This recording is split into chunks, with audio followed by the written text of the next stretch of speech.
कभी नेशनल कांग्रेस की राष्ट्रीय प्रवक्ता रही राधिका खेड़ा, जो कांग्रेस छोड़कर भाजपा में शामिल हुई। राधिका खेड़ा ने डीएसपी कल्पना वर्मा और रायपुर के कारोबारी दीपक टंडन से जुड़े मामलों में अब नया राजनीतिक मोड़ आ गया है।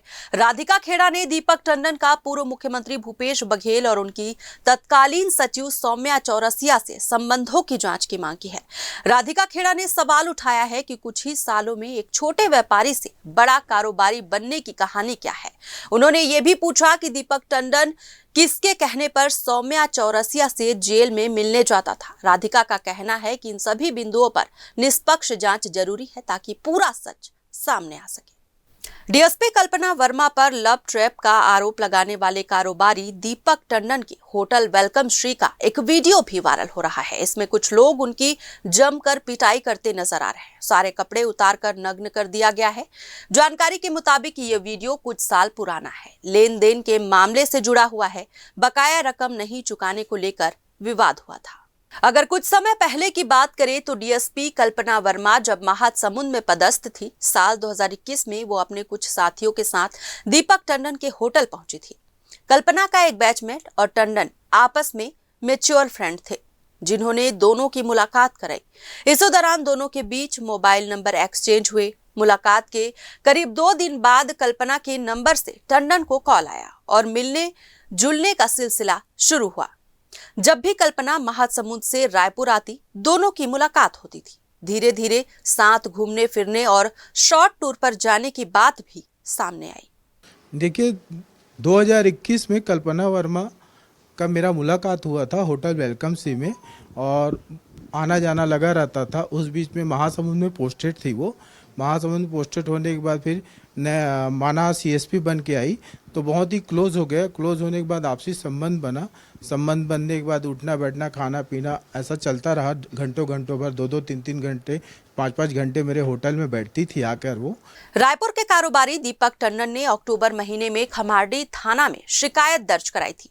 शिकायत में आरोप लगाया गया था कि डीएसपी और उनके परिजनों ने पैसे, गाड़ी और ज्वेलरी ली, लेकिन सामान वापस नहीं किया। शिकायत के बावजूद शुरुआती दौर में खमारडी पुलिस ने कोई ठोस कार्रवाई नहीं की।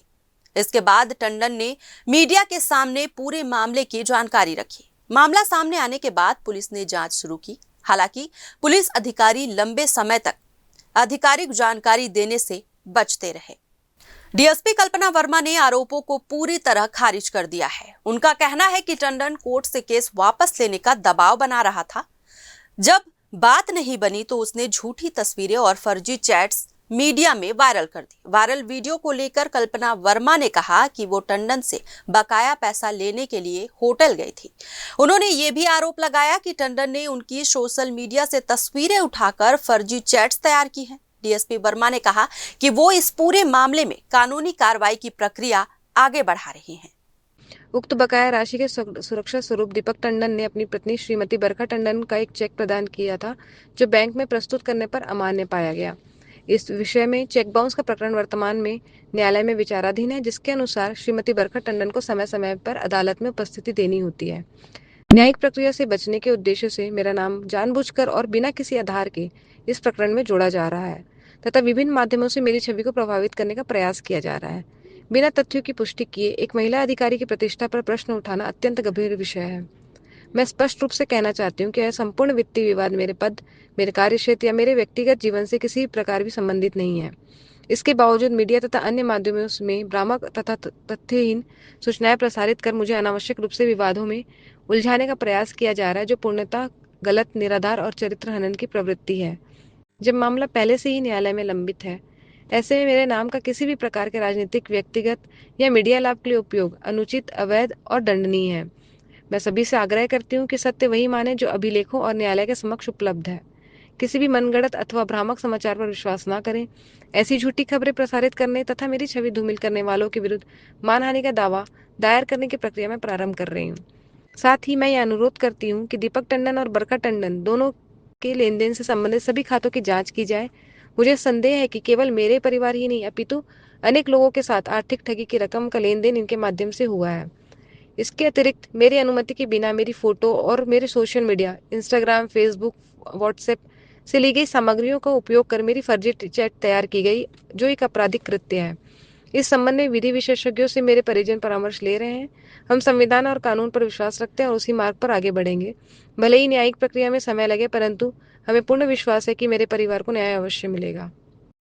हाल ही में कोरबा कोर्ट ने दीपक टंडन के खिलाफ गिरफ्तारी वारंट जारी किया है। इसके अलावा शक्ति जिले के एक व्यापारी ने भी 15 लाख रुपए की ठगी का आरोप लगाया है। रायपुर में भी 2018 में दीपक टंडन के खिलाफ एफआईआर दर्ज हुई है। पीड़िता व्यापारी का कहना है कि खुद को बड़े नेताओं का करीबी बताकर टंडन ने झांसे में लिया। इसके बाद कोयला व्यवसाय, सरकारी नौकरी की परीक्षा और कोल ट्रांसपोर्ट का ठेका दिलाने के नाम पर लाखों रुपए की ठगी की। शक्ति पुलिस मामले की जांच कर रही है।